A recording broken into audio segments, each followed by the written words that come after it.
लीजिए सुनिए, देवकीनंदन खत्री के लिखे उपन्यास चंद्रकांता संतति के 11वें भाग के 8वें बयान को मेरी यानी समीर गोस्वामी की आवाज में। भगवानी को भूतनाथ के हवाले करके जब कमलिनी चली गई तो भूतनाथ एक पत्थर की चट्टान पर बैठकर सोचने लगा। श्याम सुंदर किसी काम के लिए चला गया और भगवानी उसके सामने दूसरी चट्टान पर सिर पकड़े बैठी हुई थी। उसके हाथ पैर खुले थे, मगर भूतनाथ के सामने भाग जाने की हिम्मत उसे न थी।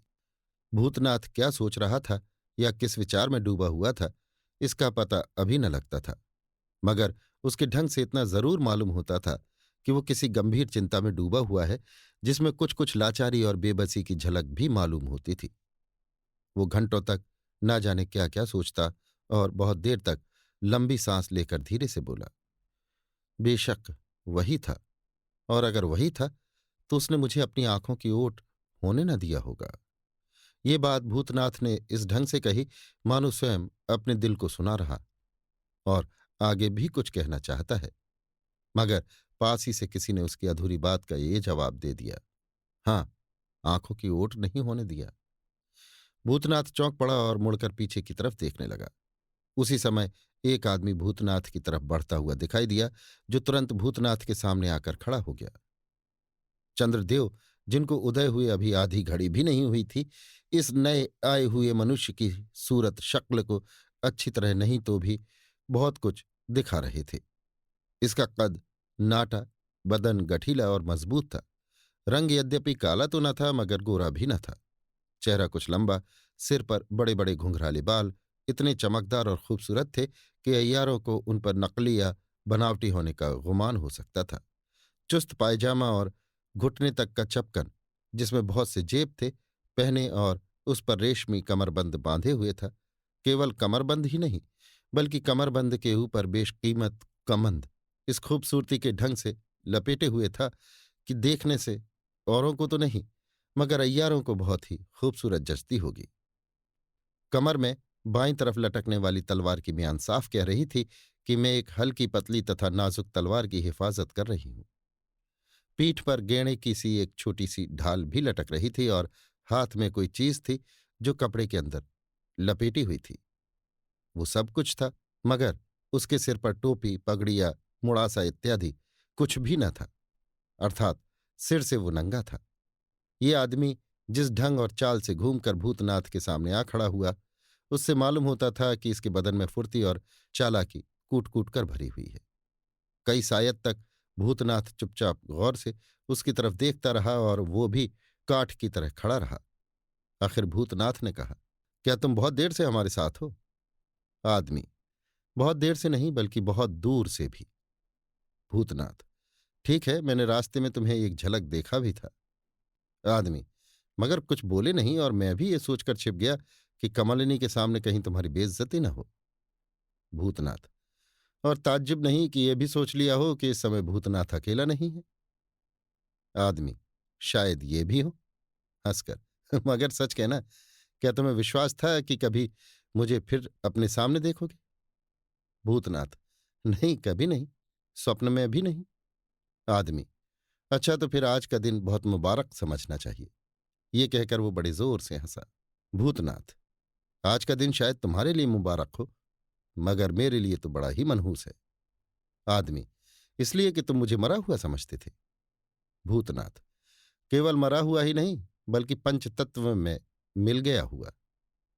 आदमी, और इसी से तुम निश्चिंत थे तथा समझते थे कि तुम्हारे सच्चे दोषों को जानने वाला दुनिया में कोई नहीं रहा। भूतनाथ, अब मुझे अपने दोषों के प्रकट होने का डर नहीं है, क्योंकि राजा बीरेंद्र सिंह और उनके लड़कों तथा अय्यारों की तरफ से मुझे माफी मिल गई है। आदमी, किसकी बदौलत? भूतनाथ, कमलनी की बदौलत। आदमी, ठीक है, मगर उस सुहागिन की तरफ से तुम्हें माफी न मिली होगी जिसने अपना नाम तारा रखा हुआ है, बल्कि उसे इस बात की खबर भी न होगी कि तुम उसके। भूतनाथ, ठहरो ठहरो, तुम्हें इसका ख्याल रख के कोई नाजुक बात कहनी चाहिए कि मेरे सिवा कोई और सुनने वाला तो नहीं है। आदमी, कोई जरूरत नहीं कि मैं इस बात का ध्यान रखूं, मैं अंधा नहीं हूं, इसलिए तुम्हें इतना तो विश्वास होना ही चाहिए कि भगवानी मेरी आंखों की आड़ में न होगी। भूतनाथ, खैर, तो भगवानी के सामने जरा संभल के बातें करो। आदमी, सो कैसे हो सकता है? मैं बिना बातें किए टल नहीं सकता, और तुम कमलनी के डर से भगवानी को विदा नहीं कर सकते।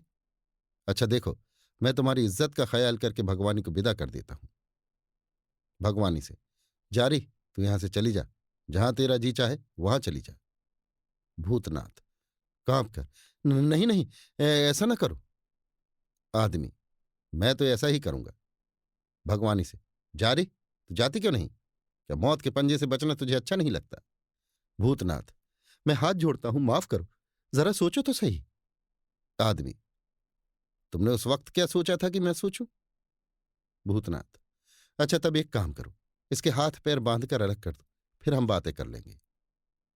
आदमी भगवानी से, क्यों रे, हाथ पैर बंधवा के जान देना मंजूर है या जाना पसंद करती है? इस आदमी और भूतनाथ की बातें सुन भगवानी को बड़ा आश्चर्य हो रहा था। वो सोच रही थी कि क्या सबब है जो ये अद्भुत मनुष्य बात बात में भूतनाथ को दबाए जाता है। इसके मुंह से जितने शब्द निकलते हैं सब हुकूमत और लापरवाही के ढंग के होते हैं, और इसके विपरीत भूतनाथ के मुंह से निकले हुए शब्द उसकी बेबसी, लाचारी और कमजोरी की सूचना देते हैं। साफ साफ जान पड़ता है कि भूतनाथ इससे दबता है, और इसका इस समय यहां आना भूतनाथ को बहुत बुरा मालूम हुआ है। निस्संदेह इसमें और भूतनाथ में कोई गुप्त भेद की बात है जिसे भूतनाथ प्रकट नहीं करना चाहता। जो हो, पर मुझे इन बातों से क्या मतलब। सच तो यह है कि इस समय इसका यहां आना मेरे लिए बहुत मुबारक है। साफ देख रही हूं कि वो मुझे चले जाने का हुक्म दे रहा है, और भूतनाथ जोर करके उसका हुक्म टाल नहीं सकता। अतः विलंब करना नादानी है। जहां तक हो सके यहां से जल्द भाग जाना चाहिए। यद्यपि कमलिनी ने वादा किया है कि किशोरी, कामनी और तारा के मिल जाने पर तेरी जान छोड़ दी जाएगी, फिर भी पराधीन और खतरे में तो पड़ी ही रहूंगी। कौन ठिकाना तारा, कामनी और किशोरी भूख प्यास की तकलीफ से मर गई हों, और इस सबब से कमलिनी क्रोध में आकर मेरा सिर उतार ले। नहीं नहीं, ऐसा न होना चाहिए। इस समय ईश्वर ने ही मेरी मदद की है, जो इस आदमी को यहां भेज दिया। अस्तु, जहां तक हो सके जल्दी भाग जाना ही उचित है। इन बातों को सोचकर भगवानी उठ खड़ी हुई और घने जंगल की तरफ रवाना हो गई। फिर कर देखती जाती थी कि कहीं भूतनाथ मेरे पीछे तो नहीं आता, मगर ऐसा न था, और इसलिए वो खुशी खुशी कदम बढ़ाने लगी।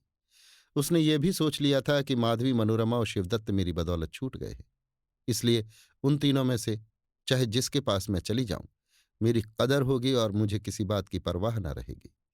भगवानी स्वयं तो चली गई, मगर घबराहट में उसने वो कीमती जेवरों और जवाहरात की चीजों की गठरी उसी जगह छोड़ दी जो कमलिनी के घर से लूट कर लाई थी। ये गठरी अभी तक उसी जगह एक पत्थर के ढोंके पर पड़ी हुई थी, और इस पर किशोरी, कामनी तथा तारा को छुड़ाने की जल्दी में कमलिनी ने भी विशेष ध्यान न दिया था। तो भी एक तौर पर यह गठरी भी भूतनाथ ही के सुपुर्द थी। भगवानी को इस तरह चले जाते देख भूतनाथ की आंखों में खून उतर आया, और क्रोध के मारे उसका बदन कांपने लगा। उसने जोर से जफीर बजाई और उसके बाद उस आदमी की तरफ देख के बोला, बेशक तुमने बहुत बुरा किया कि भगवानी को यहां से विदा कर दिया। मैं तुम्हारी इतनी जबरदस्ती किसी तरह बर्दाश्त नहीं कर सकता। आदमी जोश के साथ, तो क्या तुम मेरा मुकाबला करोगे? कह दो, कह दो, हाँ कह दो। भूतनाथ, आखिर तुम में क्या सुरखाब का पर लगा हुआ है जो तुम इतने बढ़े चले जाते हो? मैं भी तो मर्द हूं। आदमी बहुत जोर से हंसकर, जिससे मालूम होता था कि बनावट की हंसी है, मैं जानता हूं तुम मर्द हो और इस समय मेरा मुकाबला करना चाहते हो।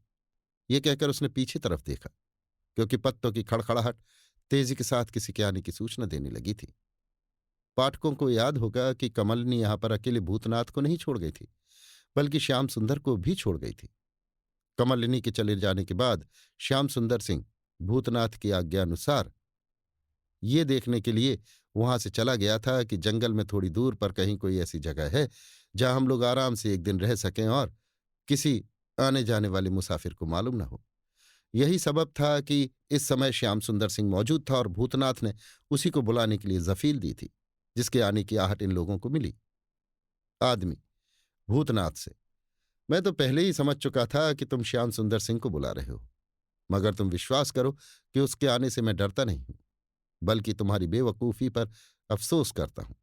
मर्दे आदमी, तुमने इतना न सोचा कि जब भगवानी के सामने तुम मेरी बातों को नहीं सुन सकते थे तो श्याम सुंदर सिंह के सामने कैसे सुनोगे। खैर, मुझे इन बातों से क्या मतलब। तुम्हें अख्तियार है, चाहे 200 आदमी इकट्ठे कर लो। भूतनाथ घबराहट की आवाज से, तुम तो इस तरह बातें कर रहे हो जैसे अपने साथ एक फौज लेकर आए हो। आदमी, बेशक ऐसा ही है। 2 कदम आगे बढ़कर और अपने हाथ की वो गठरी दिखाकर जिसमें कोई चीज लपेटी हुई थी। इसके अंदर ऐसी चीज है जिसका होना मेरे साथ वैसा ही है जैसा तुम्हारे साथ 1000 बहादुर सिपाहियों का होना। क्या तुम नहीं जानते कि इसके अंदर क्या चीज है। नहीं नहीं, तुम बेशक समझ गए होगे कि इस कपड़े के अंदर। कुछ रुक कर, हाँ ठीक है, पहला नाम चाहे कुछ भी हो, मगर अब हमको उसे तारा ही कहकर बुलाना चाहिए। अच्छा, तो हम क्या कह रहे थे। हाँ, याद आया, इस कपड़े के अंदर तारा की किस्मत बंद है। क्या तुम इसे खोलने के लिए हुक्म देते हो। मगर याद रखो कि खुलने के साथ ही इसमें से इतनी कड़ी आंच पैदा होगी कि जिसे देखते ही तुम भस्म हो जाओगे, चाहे वो आंच मेरे दिल को कितना ही ठंडा क्यों न करे। भूतनाथ कांप कर और 2 कदम पीछे हटकर, ठहरो, जल्दी न करो, मैं हाथ जोड़ता हूं, जरा सब्र करो। आदमी, अच्छा क्या कहते हो, जल्दी कहो। भूतनाथ, पहले ये बताओ कि आज ऐसे समय में तुम मेरे पास क्यों आए हो। आदमी जोर से हंसकर, क्या बेवकूफ आदमी है। अबे तू इतना नहीं सोच सकता कि मैं उसी दिन से तुझे खोज रहा होऊंगा जिस दिन तूने मुझ पर सफाई का हाथ फेरा था, मगर लाचार था कि तेरा पता ही नहीं लगता था। मैं नहीं जानता था कि भूतनाथ के चोले के अंदर वही हरामी सूरत छिपी हुई है जिसे मैं वर्षों से ढूंढ रहा हूं। अगर जानता तो कभी का तुझसे मिल चुका होता। इतने दिन मुफ्त में गंवा कर आज की नौबत ना आई होती। अच्छा पूछो, और क्या पूछते हो। भूतनाथ बहुत देर तक सोचने के बाद सिर नीचा करके, क्या मैं आशा कर सकता हूं कि थोड़े दिन तक तुम मुझे और छोड़ दोगे। मैं प्रतिज्ञा करता हूं कि इसके बाद स्वयं तुमसे मुलाकात करूंगा। उस समय तुम खुशी से मेरा सिर उतार लेना, मुझे कुछ भी रंज न होगा। आदमी, सिर उतार लेना। भूतनाथ, हाँ, मेरा सिर उतार लेना, मुझे कुछ भी दुख ना होगा।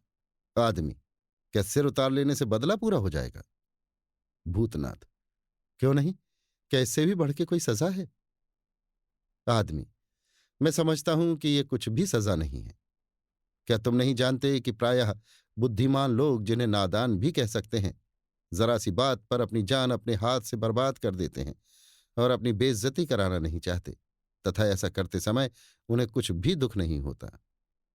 भूतनाथ कांप कर, तो क्या तुमने इससे भी कड़ी कोई सजा मेरे लिए सोच रखी है। आदमी, बेशक, बदला उसी को कहते हैं जो उसके बराबर हो, जिसका बदला लिया जाए।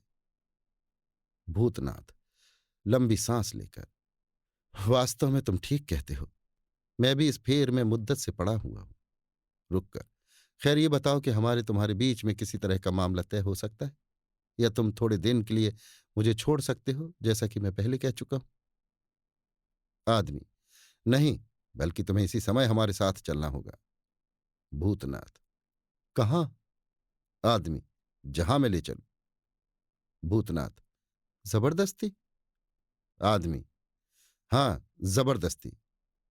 भूतनाथ, ऐसा नहीं हो सकता। आदमी, ऐसा ही होगा। भूतनाथ, तुम अपनी ताकत पर भरोसा करते हो। आदमी, हाँ, अपनी ताकत पर और तदबीर पर भी।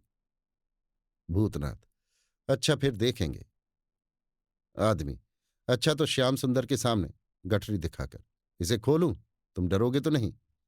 भूतनाथ, कोई हर्ज नहीं, मैं श्याम सिंह को तुम्हारी भूल समझा दूंगा। आदमी हंसकर, ओहो, तब तो मुझे इससे बढ़कर कोई तदबीर करनी चाहिए। अच्छा देखो। इतना कहकर उस आदमी ने 3 दफे ताली बजाई और साथ ही इसके बगल वाले पेड़ों के झुरमुट में से एक आदमी आता हुआ दिखाई दिया, जिसने काले कपड़े से सिर से पैर तक अपने को ढांक रखा था। भूतनाथ कांप कर कई कदम पीछे हट गया और बड़े गौर से उसकी तरफ देखने लगा, और इसके बाद श्याम सुंदर सिंह की तरफ निगाह फेरी, ये जानने के लिए कि देखें इन बातों का असर उसके ऊपर क्या हुआ है। मगर रात का समय और कुछ दूर होने के कारण श्याम सुंदर सिंह के चेहरे का उतार चढ़ाव भूतनाथ देख न सका। भूतनाथ जी कड़ा करके, मैं कैसे जान सकता हूं कि इस खोल के अंदर कौन छिपा हुआ है। नया आदमी, ठीक है, तब यदि कहो तो मैं इस कपड़े को उतार दूं, मगर ताज्जुब नहीं कि मेरी आवाज तुम्हारे कानों में। भूतनाथ चौंक कर, बस बस, ये आवाज ऐसी नहीं है जिसे मैं भूल जाऊं। हाय, बेबसी और मजबूरी इसे कहते हैं। श्याम सुंदर सिंह से, अच्छा तुम थोड़ी देर के लिए यहां से चले जाओ, जब मैं जफील बजाऊंगा तब फिर आना। श्याम सुंदर सिंह ने इस समय एक ऐसा नाटक देखा था जिसका उसे गुमान भी न था। उन दोनों आदमियों के आने से भूतनाथ की क्या हालत हो गई थी, इसे वो खूब समझ रहा था। मगर उसे इस बात का आश्चर्य था कि भूतनाथ, जिसके नाम से लोगों के दिल में हौल पैदा होता था, इस वक्त ऐसा मजबूर और बेबस क्यों हो रहा है। यद्यपि भूतनाथ का हुक्म वो टाल नहीं सकता था और उसे वहां से टल जाना ही आवश्यक था, मगर साथ ही इसके वो इस सीन को भी छोड़ नहीं सकता था। भूतनाथ की आज्ञा पाकर वो वहां से चला तो गया, मगर घूम फिरकर बिल्ली की तरह कदम रखता हुआ लौट आया और एक पेड़ की आड़ में छिपकर खड़ा हो गया, जहां से वो इन तीनों को देख सकता था और उनकी बातचीत भी बखूबी सुन सकता था। जब भूतनाथ ने देखा कि श्याम सुंदर सिंह चला गया है, तो उसने उस आदमी से कहा जो पहले आया था, क्या हमारे बीच में मेल नहीं हो सकता? आदमी, नहीं। भूतनाथ, फिर तुम मुझसे क्या चाहते हो? आदमी, यही कि चुपचाप हमारे साथ चले चलो। इस बात को सुनकर भूतनाथ ने सिर झुका लिया और कुछ सोचने लगा। यह अवस्था देखकर उस आदमी ने कहा, भूतनाथ, मालूम होता है कि तुम भागने की तदबीर सोच रहे हो, मगर इस बात को खूब याद रखो कि मेरे सामने तुम्हारा भाग जाना बिल्कुल ही वृथा है। जब तक ये चीज मेरे पास मौजूद है और मेरे साथ ही जीते हैं, मैं फिर कहता हूं कि चुपचाप मेरे साथ चले चलो और जो कुछ मैं कहूं करो। भूतनाथ, नहीं नहीं, मैं भागना पसंद नहीं करता, बल्कि इसके बदले में तुम्हारे साथ लड़कर जान दे देना उचित समझता हूं। आदमी, अगर यही इरादा है तो आओ, मैं मुस्तैद हूं। ये कहकर उस आदमी ने अपने हाथ की गठरी उस दूसरे आदमी के हाथ में दे दी, जो सिर से पैर तक काले कपड़े से ढका हुआ था, और उसे वहां से चले जाने के लिए कहा। वो व्यक्ति वहां से हटकर पेड़ों की आड़ में गायब हो गया और उस विचित्र मनुष्य ने तलवार म्यान से बाहर खींच ली। भूतनाथ ने भी तलवार खींच ली और उसके सामने पैंतरा बदल कर आ खड़ा हुआ और दोनों में लड़ाई शुरू हो गई। निस्संदेह भूतनाथ तलवार चलाने के फन में बहुत होशियार और बहादुर था, मगर श्याम सुंदर सिंह ने, जो छिपकर ये तमाशा देख रहा था, मालूम कर लिया कि उसका वैरी इस काम में उससे बहुत बढ़ चढ़ के है, क्योंकि घंटे भर की लड़ाई में ही उसने भूतनाथ को सुस्त कर दिया और अपने बदन में एक जख्म भी न लगने दिया। इसके विपरीत भूतनाथ के बदन में छोटे छोटे कई जख्म लग चुके थे और उनमें से खून निकल रहा था। केवल इतना ही नहीं, श्याम सुंदर सिंह ने यह भी मालूम कर लिया कि उस अद्भुत आदमी ने, जो लड़ाई के फन में भूतनाथ से बहुत ही बढ़ चढ़ के है, कई मौकों पर जानबूझ के तरह दे दी और भूतनाथ को छोड़ दिया। नहीं तो अब तक वो भूतनाथ को कब का खत्म कर चुका होता। मगर क्या भूतनाथ इस बात को नहीं समझता था? बेशक समझता था। वो खूब जानता था कि आज मेरा दुश्मन मुझसे बहुत जबरदस्त है, और उसने कई मौकों पर, जबकि वो मेरी जान ले सकता था, जानबूझकर तरह दे दी, या अगर जख्म पहुंचाया तो भी बहुत कम। सुबह हो चुकी थी। अब वहां की चीजें बिल्कुल साफ साफ दिखाई देने लगी थीं। भूतनाथ बहुत ही थक गया था, इसलिए वो सुस्ताने के लिए ठहर गया और बड़े गौर से अपने वैरी की सूरत देखने लगा, जिसके चेहरे पर थकावट या उदासी का कोई चिन्ह नहीं दिख पड़ता था, बल्कि वो मंद मंद मुस्कुरा रहा था और उसकी आंखें भूतनाथ के चेहरे पर इस ढंग से पड़ रही थी जैसे उस्तादों की निगाहें अपने नौसिखिए चेलों पर पड़ा करती हैं।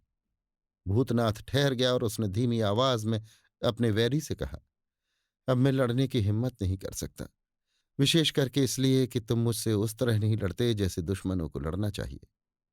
मैं खूब जानता हूं कि तुमने कई मौकों पर मुझे छोड़ दिया। खैर, अब मैं अपनी भलाई के लिए सिवाय इसके और कोई उपाय नहीं देखता कि अपने हाथ से अपनी जान दे दूं। आदमी, नहीं नहीं भूतनाथ, तुम अपने हाथ से अपनी जान नहीं दे सकते, क्योंकि तुम्हारी एक बहुत ही प्यारी चीज मेरे कब्जे में है, जो तुम्हारे बाद बड़ी तकलीफ में पड़ जाएगी और जिसे तुम लामा घाटी में छोड़ आए थे। मुझे विश्वास है कि तुम उसकी बेइज्जती कबूल न करोगे। ये एक ऐसी बात थी जिसने भूतनाथ के दिल को एकदम से ही मसल डाला और इस तकलीफ को वो सह न सका। उसका सिर घूमने लगा। वो धीरे से जमीन पर बैठ गया और वो विचित्र आदमी इस ढंग से उसे देखने लगा जैसे बाघ अपने शिकार को काबू में कर लेने के बाद आशा और प्रसन्नता की दृष्टि से उसकी तरफ देखता है। श्याम सुंदर सिंह इस दृश्य को गौर और ताज्जुब से देख रहा था। बीच में एक दफे उसकी ये इच्छा भी हुई कि झाड़ी में से बाहर निकले और भूतनाथ के पास पहुंचकर उसकी मदद करे, मगर दो बातों को सोचकर वो रुक गया। एक तो ये थी कि भूतनाथ ने उसे वहां से विदा कर दिया था और कह दिया था कि जब हम जफीर बजाएं तब आना, मगर इतनी लड़ाई होने और हार मानने पर भी भूतनाथ ने उसे नहीं बुलाया। इससे साफ मालूम होता है कि भूतनाथ श्याम सुंदर सिंह का उस जगह आना पसंद नहीं करता। दूसरा ये है कि उसने कमलिनी की जुबानी भूतनाथ की बहुत तारीफ सुनी थी। कमलिनी जोर देकर कहती थी कि लड़ाई के फन में भूतनाथ बहुत ही तेज और होशियार है, मगर इस जगह उस विचित्र मनुष्य के सामने उसने भूतनाथ को ऐसा पाया जैसे काबिल उस्ताद के सामने एक नौसिखुआ लड़का। इससे ये नहीं कहा जा सकता कि भूतनाथ नादान है, बल्कि भूतनाथ ने जिस चालाकी और तेजी से अपने वैरी का मुकाबला किया वो साधारण आदमी का काम नहीं था। असल तो ये है कि भूतनाथ का वैरी ही कोई विचित्र व्यक्ति था। उसकी चालाकी, फुर्ती और वीरता देखकर श्याम सुंदर सिंह यद्यपि सिपाही था, मगर डर गया और मन में कहने लगा कि ये मनुष्य नहीं है, इसके सामने जाकर मैं भूतनाथ की कुछ भी मदद नहीं कर सकता। इन्हीं बातों को सोचकर श्याम सुंदर सिंह जहां का तहां खड़ा रह गया और कुछ न कर सका। श्याम सुंदर सिंह छिपा हुआ इन सब बातों को सोच रहा था। भूतनाथ हताश होकर जमीन पर बैठ गया था और उसका वैरी आशा और प्रसन्नता की दृष्टि से उसे देख रहा था कि इसी बीच में एक आदमी ने श्याम सुंदर सिंह के मूढ़े पर हाथ रखा। श्याम सुंदर सिंह चौंक पड़ा और उसने फिर कर देखा तो एक नकाबपोश पर निगाह पड़ी, जिसका कद नाटा तो न था मगर बहुत लंबा भी न था। उसका चेहरा स्याह रंग के नकाब से ढका हुआ था और उसके बदन का कपड़ा इतना चुस्त था कि बदन की मजबूती, गठन और सुडौली साफ मालूम होती थी। उसका कोई अंग ऐसा न था जो कपड़े के अंदर ढका हुआ न हो। कमर में खंजर, तलवार और पीठ पर लटकती हुई एक छोटी सी ढाल के अतिरिक्त वो हाथ में 2 हाथ का डंडा भी लिए हुए था। हाँ, ये कहना तो हम भूल ही गए कि उसकी कमर में कमंद और अय्यारी का बटुआ भी लटकता दिखाई दे रहा था। श्याम सुंदर सिंह ने बड़े गौर से उसकी तरफ देखा और कुछ बोलना ही चाहता था कि उसने चुप रहने और अपने पीछे पीछे चले आने का इशारा किया। श्याम सुंदर सिंह चुप तो रह गया, मगर उसके पीछे पीछे जाने की हिम्मत न पड़ी। ये देख उस नकाबपोश ने धीरे से कहा, डरो मत, हमको अपना दोस्त समझो और चुपचाप चले आओ। देखो, देर मत करो, नहीं तो पछताओगे। इतना कहकर नकाबपोश ने श्याम सुंदर सिंह की कलाई पकड़ ली और अपनी तरफ खींचा। श्याम सुंदर सिंह को ऐसा मालूम हुआ कि जैसे लोहे के हाथ ने कलाई पकड़ ली हो, जिसका छुड़ाना कठिन ही नहीं बल्कि असंभव था। अब श्याम सुंदर सिंह में इनकार करने की हिम्मत न रही और वो चुपचाप उसके पीछे पीछे चला गया। 10-12 कदम से ज्यादा न गया होगा कि नकाबपोश रुका और उसने श्याम सुंदर सिंह से कहा, इतना देखने पर भी तुम कमलिनी के नमक की इज्जत करते हो या नहीं? श्याम सुंदर सिंह, बेशक इज्जत करता हूं। नकाबपोश, अच्छा तो तुम उस मैदान में जाओ जहां भूतनाथ बैठा अपनी बदनसीबी पर विचार कर रहा है और उस गठरी को उठा लाओ जिसे भगवानिया चुरा लाई थी। तुम जानते हो कि उसमें लाखों रुपए का कीमती माल है। कहीं ऐसा ना हो कि वैरी उसे उठा ले जाए। ऐसा हुआ तो तुम्हारे मालिक का बहुत नुकसान होगा। श्याम सुंदर सिंह, ठीक है, मगर मैं डरता हूं कि ऐसा करने से कहीं भूतनाथ रंज न हो जाए। नकाबपोश, तुम्हें भूतनाथ के रंज होने का ख्याल न करना चाहिए, बल्कि अपने मालिक के नफा नुकसान को विचारना चाहिए। इसके सिवा मैं तुम्हें विश्वास दिलाता हूं कि भूतनाथ कुछ भी न कहेगा।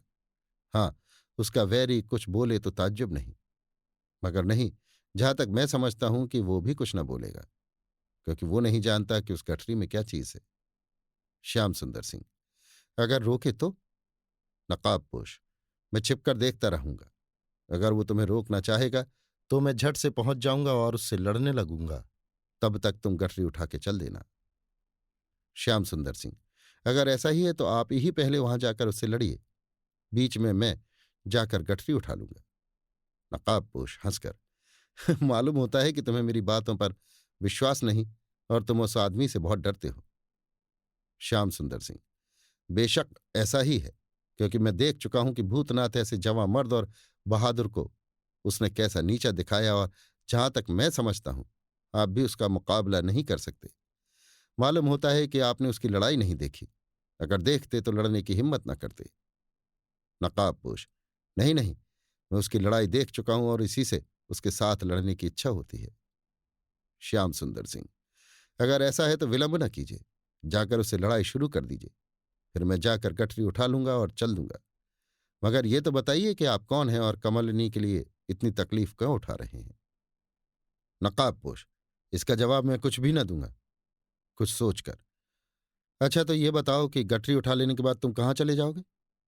श्याम सुंदर सिंह, इसका जवाब मैं क्या दे सकता हूं? जहां मौका मिलेगा चल दूंगा। नकाबपोश, नहीं ऐसा न करना, जहां तुम्हें जाना चाहिए मैं बताता हूं।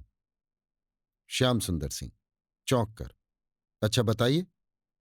नकाबपोश, तुम्हें यहां से सीधे दक्षिण की तरफ चले जाना। थोड़ी दूर जाने के बाद एक पीपल का पेड़ दिखाई देगा। उसके नीचे पहुंचकर बाईं तरफ घूम जाना। एक पगडंडी मिलेगी, उसी को अपना रास्ता समझना। थोड़ी दूर जाने के बाद फिर एक पीपल का पेड़ दिखाई देगा, उसके नीचे चले जाना। वहां एक नकाबपोश बैठा हुआ दिखाई देगा और उसी के पास हाथ पैर बंधी हुई हरामजादी भगवानी को भी देखोगे, जो मौका पाकर यहां से भाग गई थी। श्याम सुंदर ताज्जुब में आकर, अच्छा फिर? नकाबपोश, फिर तुम भी उसके पास जाकर बैठ जाना। जब मैं उस जगह आऊंगा तो देखा जाएगा, या जैसा वो नकाबपोश कहेगा वैसा ही करना। डरना मत, उसे अपना दोस्त समझना। तुम देखते हो कि मैं जो कुछ कहता या करता हूं उससे तुम्हारे मालिक की ही भलाई है। श्याम सुंदर सिंह, मालूम तो ऐसा ही होता है। नकाबपोश, मालूम होता है नहीं, बल्कि यह कहो कि बेशक ऐसा है। अच्छा, अब तुम्हें एक बात और कहनी है। श्याम सुंदर सिंह, वो क्या? नकाबपोश, ये तो तुम देख ही चुके हो कि अद्भुत आदमी ने भूतनाथ को अपने कब्जे में कर लिया है। श्याम सुंदर सिंह, सो तो प्रकट ही है। नकाबपोश, अब वो भूतनाथ को अपने साथ ले जाएगा। श्याम सुंदर सिंह, अवश्य ले जाएगा, इसी के लिए तो इतना बखेड़ा मचाए है। नकाबपोश, उस समय मैं भी उसके साथ साथ चला जाऊंगा। श्याम सुंदर सिंह, अच्छा तब? नकाबपोश, तब रात को तुम अपने साथी नकाबपोश और भगवानी को लेकर उस समय इसी जगह आ जाना जिस समय कमलिनी ने तुमसे मिलने की प्रतिज्ञा की है, और सब हाल ठीक ठीक उससे कह देना, और ये भी कह देना कि कल शाम को अपने तिलिस्मी मकान के पास मेरी बाट जो है। श्याम सुंदर सिंह, अच्छा ऐसा करूंगा, मगर आप भी तो विचित्र आदमी मालूम पड़ते हैं। नकाबपोश, जो हो, लो अब मेरे साथ साथ चले आओ, मैं उसके मुकाबले में जाता हूं। नकाबपोश और श्याम सुंदर सिंह की बातचीत बहुत जल्द ही हुई थी। इसमें आधी घड़ी से ज्यादा समय न लगा होगा, बल्कि इससे भी कम लगा होगा। आखिरी बात कहकर नकाबपोश उस तरफ रवाना हुआ जहां भूतनाथ बैठा हुआ सोच रहा था कि अब क्या करना चाहिए। श्याम सुंदर सिंह भी उसके पीछे पीछे गया, मगर जाकर पेड़ों की आड़ में छिपकर खड़ा हो गया, जहां से वो सब कुछ देख और सुन सकता था। भूतनाथ अभी तक उसी तरह अपने विचार में निमग्न था और वो अद्भुत व्यक्ति उसकी तरफ बड़े गौर से देख रहा था। इसी बीच नकाबपोश भी उसी जगह जा पहुंचा और उस चट्टान पर बैठ गया जिस पर गठरी रखी हुई थी। पहले तो भूतनाथ ने समझा कि ये भी उसी विचित्र मनुष्य का साथी होगा जिसने मुझे हर तरह से दबा रखा है, मगर जब उस आदमी को भी नकाबपोश के यकाएक आ जाने से अपनी तरह आश्चर्य के भंवर में डूबे हुए देखा तो उसे बड़ा ही ताज्जुब हुआ और वो बड़े गौर से उसकी तरफ देखने लगा। इसके पहले कि भूतनाथ कुछ कहे, उसका दुश्मन नकाबपोश की तरफ बढ़ गया और जरा कड़ी आवाज में उससे बोला, तुम यहां क्यों आए हो और क्या चाहते हो? नकाबपोश, तुम्हें मेरे आने और चाहने से कोई मतलब नहीं, तुम लोग अपना काम करो। ये जवाब कुछ ऐसी लापरवाही के साथ दिया गया था कि भूतनाथ और उसका वैरी दोनों ही दंग रह गए। आखिर उस आदमी ने भूतनाथ से कहा, खैर हमें इनसे कोई मतलब नहीं, तुम उठो और मेरे साथ चलो। नकाबपोश दिल लगी के ढंग पर, ना जाए तो गोद में उठाकर ले जाओ। आदमी, क्यों जी, तुम हमारे बीच में बोलने वाले कौन? नकाबपोश, कोई नहीं, हम तो केवल राय देते हैं कि जिसमें तुम दोनों का बखेड़ा जल्दी निपट जाए और किसी तरह इस जगह का पिंड छूटे।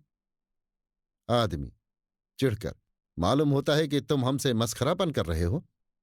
नकाबपोश, अगर ऐसा भी समझ लो तो हमारा कोई हर्ज नहीं, मगर यह तो बताओ कि तुम दूसरे की अमलदारी में क्यों हुल्लड़ मचाए हुए हो?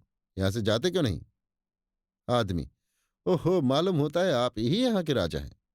नकाबपोश, नहीं, मगर इस जमीन के ठेकेदार हैं और इतनी हिम्मत रखते हैं कि अगर तुम लोग 12 पल के अंदर यहां से ना चले जाओ तो कान पकड़कर इस जंगल से बाहर कर दें, या लिबड़ी बरताना उतार कर 2 लात जमावें और दक्षिण का रास्ता दिखाएं। लिबड़ी बरताना यानी कपड़ा लत्ता सामान इत्यादि। नकाबपोश की इन बातों को बर्दाश्त करके चुप रहने की ताकत उस विचित्र मनुष्य में न थी। झट तलवार खींचकर सामने आ खड़ा हुआ और बोला, बस खबरदार, जो अब एक शब्द भी मुंह से निकाला, चुपचाप उठकर चला जा, नहीं तो अभी दो टुकड़े कर दूंगा। नकाबपोश भी फुर्ती के साथ सामने खड़ा हो गया और बोला, मालूम होता है तुझे मेरी बातों का अभी तक विश्वास नहीं हुआ, इसी से ढिठाई करने के लिए सामने आ खड़ा हुआ है। मैं फिर कहता हूं कि यहां से चला जा और विश्वास रख कि यद्यपि मैं तेरे ऐसे नौसुखिए लौंडों के सामने तलवार खींचना उचित नहीं समझता, तथापि केवल लात और हाथ से तुझे दुरुस्त करके रख दूंगा। इतना सुनते ही उस आदमी ने तलवार का एक भरपूर हाथ नकाबपोश पर जमाया, जो अपने हाथ में केवल एक डंडा लिए हुए उसके सामने खड़ा था।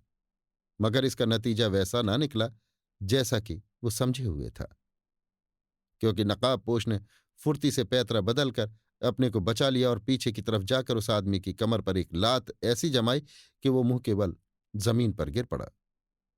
भूतनाथ, जो दुख और शोक से कातर हो जाने पर भी आश्चर्य के साथ इस तमाशे को देख रहा था, नकाबपोश की ये फुर्ती और चालाकी देखकर हैरान हो गया और एकदम से बोल उठा, वाह बहादुर, क्या बात है! वास्तव में तुम्हारे सामने ये नौसुखिया लौंडा ही है। इस कैफियत और भूतनाथ की आवाज कसने से वो आदमी चुटीले सांप की तरह पैंच खाकर पुनः लड़ने के लिए तैयार हो गया, क्योंकि उसने इस तरह शर्मिंदगी उठाने की बनिस्बत जान दे देना उत्तम समझ लिया था। पुनः लड़ाई होने लगी और अब की दफे उस आदमी ने बड़ी फुर्ती, मुस्तैदी और बहादुरी दिखाई। मगर नकाबपोश ने अब भी अपनी कमर से तलवार निकालने का कष्ट स्वीकार न किया और लकड़ी के डंडे से ही उसका मुकाबला किया। हाँ, उसने इतना अवश्य किया कि बाएं हाथ में अपनी ढाल ले ली, जिसके सहारे अपने वैरी की चोटों को बचाता जाता था। इसी बीच में श्याम सुंदर सिंह वहां आ पहुंचा और गठरी उठाकर चलता बना। थोड़ी ही देर में मौका पाकर नकाबपोश ने वैरी की उस कलाई पर, जिसमें तलवार का बेशकीमत कब्जा था, एक डंडा ऐसा जमाया कि वो बेकाम हो गई और तलवार उसके हाथ से छूटकर जमीन पर गिर पड़ी। उसी समय भूतनाथ पुनः चिल्ला उठा, वाह उस्ताद, क्या कहना है! तुम सा बहादुर मैंने आज तक न देखा और न देखने की आशा ही है। अब उस आदमी को हर तरह से नाउम्मीदी हो गई और उसने समझ लिया कि इस बहादुर नकाबपोश का मुकाबला मैं किसी तरह नहीं कर सकता और न ये नकाबपोश मुझे जान से मारने की ही इच्छा रखता है। वो आश्चर्य, लज्जा और निराशा की निगाह से नकाबपोश की तरफ देखने लगा। नकाबपोश, मैं पुनः कहता हूं कि मुझसे मुकाबला करने का इरादा छोड़ दो और जो कुछ भी हुक्म दे चुका हूं उसे मानो, अर्थात यहां से चले जाओ। हाँ, तुम्हारे और भूतनाथ के मामले में मैं किसी तरह की रुकावट न डालूंगा। तुम दोनों में जो कुछ पटे पटा लो। आदमी, अच्छा ऐसा ही होगा। ये कहकर वो भूतनाथ के पास गया और बोला, अब बोलो, मेरे साथ चलोगे या नहीं? जो कुछ कहना हो साफ साफ कह दो। भूतनाथ, मैं तुम्हारे साथ चलने पर राजी नहीं हूं। आदमी, अच्छा, तो फिर मुझे भी जो कुछ कहना है इस बहादुर नकाबपोश के सामने ही कह डालता हूं, क्योंकि ऐसा बहादुर गवाह मुझे फिर न मिलेगा। ये कहकर उसने बड़े जोर से ताली बजाई। भूतनाथ समझ गया कि इसने फिर उस आदमी को बुलाया है जो सिर से पैर तक अपने को ढांके हुए था और जिसके हाथ में वो पुलिंदा भी इसने दे दिया है, जिसमें इसके कथनानुसार तारा की किस्मत बंद है। जो कुछ भूतनाथ ने सोचा वास्तव में वही बात थी। मगर थोड़ी देर तक राह देखने पर भी वो आदमी न आया जिसे उस विचित्र मनुष्य ने ताली बजाकर बुलाया था। इसलिए उसके आश्चर्य का कोई ठिकाना न रहा और वो स्वयं उसकी खोज में चला गया। थोड़ी देर तक चारों तरफ खोजता रहा। इसके बाद उसने एक झाड़ी के अंदर उस आदमी को विचित्र अवस्था में देखा, अर्थात अब वो कपड़ा उसके ऊपर न था जिसने सिर से पैर तक उसे छिपा रखा था, और इसलिए वो साफ औरत मालूम पड़ती थी। वो जमीन पर पड़ी हुई थी, रस्सी से हाथ पैर बंधे हुए थे। एक कपड़ा उसके मुंह पर इस तरह बंधा हुआ था कि हजार उद्योग करने पर भी वो कुछ बोल नहीं सकती थी, और गठरी भी उसके पास इधर उधर कहीं नहीं दिखाई देती थी, जिसमें तारा की किस्मत बंद थी और जो उस आदमी ने लड़ाई करते समय उसके हाथ में दे दी थी। विचित्र मनुष्य ने झटपट उसके हाथ पैर खोले, मुंह पर से कपड़ा दूर किया और उसकी इस बेइज्जती का कारण पूछा। कुछ शांत होने पर उसने कहा, जिस समय तुम भूतनाथ से लड़ रहे थे उसी समय एक नकाबपोश यहां आया था और उसने एक कपड़ा इस फुर्ती के साथ मेरे मुंह पर डाल दिया और मुझे बेकाबू कर दिया कि मैं कुछ न कर सकी, ना तो तुम्हें बुला सकी और न चिल्ला ही सकी। इसके बाद उसने मेरे मुंह पर मजबूती से कपड़ा बांधा और फिर रस्सी से हाथ पैर बांधने के बाद वो गठरी लेकर चला गया जो तुमने मुझे दी थी और जो इस घबराहट में मेरे हाथ से छूटकर जमीन पर जा रही थी। आदमी: आह! तो मुझे अब मालूम हुआ कि वो शैतान नकाबपोश मेरा बहुत कुछ नुकसान करने के बाद मैदान में गया और मुझसे लड़ा था। हाय! उसने तो मुझे चौपट ही कर दिया। भूतनाथ पर काबू करने का जो कुछ जरिया मेरे पास था, उसमें से 12 आना जाता रहा। औरत: शायद ऐसा ही हो, क्योंकि मैं नहीं जानती कि किस नकाबपोश से तुम्हारी लड़ाई हुई और नतीजा क्या निकला। आदमी: जो नकाबपोश मुझसे लड़ा था, वो अभी तक अखाड़े में बैठा हुआ है। जहां तक मुझे विश्वास होता है, मैं कह सकता हूं कि उसी ने तुम्हें तकलीफ दी है। मगर अफसोस, लड़ाई का नतीजा अच्छा न निकला, क्योंकि वो मुझसे बहुत जबरदस्त थे। औरत आश्चर्य से: क्या लड़ाई में उसने तुम्हें दबा लिया? आदमी: बेशक ऐसा ही हुआ, और इस समय मैं उसका कुछ भी बिगाड़ नहीं सकता। औरत: तो क्या वो भूतनाथ का पक्षपाती है? आदमी: कहता तो वो यही है कि मैं तुम्हारे और भूतनाथ के बीच में कुछ भी न बोलूंगा। तुम अगर चाहो तो भूतनाथ को ले जाओ, या जैसा चाहो उसके साथ बर्ताव करो। औरत: मगर मेरे प्यारे मजनू, तुम किसी बात की चिंता न करो, क्योंकि मैं उसे पहचान गई हूं। इसलिए आज नहीं तो फिर कभी जब तुम्हें मौका मिलेगा, तुम इस बेइज्जती का बदला ले सकोगे। आदमी खुश होकर: तुमने उसे पहचान लिया? किस तरह पहचाना? औरत: जब वो मेरे हाथ पैर बांध रहा था, उसी समय इत्तेफाक से उसके चेहरे पर से नकाब हट गया और मैंने उसे अच्छी तरह पहचान लिया।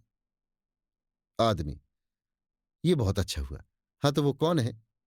इसके जवाब में औरत ने धीरे से उसके कान में कुछ कहा, जिसे सुनते ही वो चौंक पड़ा और सिर नीचा करके कुछ सोचने लगा। कई पल के बाद वो बोला: आह! मुझे गुमान न था कि उस नकाबपोश के अंदर एक ऐसे की सूरत छिपी हुई है जो अपना सानी नहीं रखता। मगर बहुत बुरा हुआ।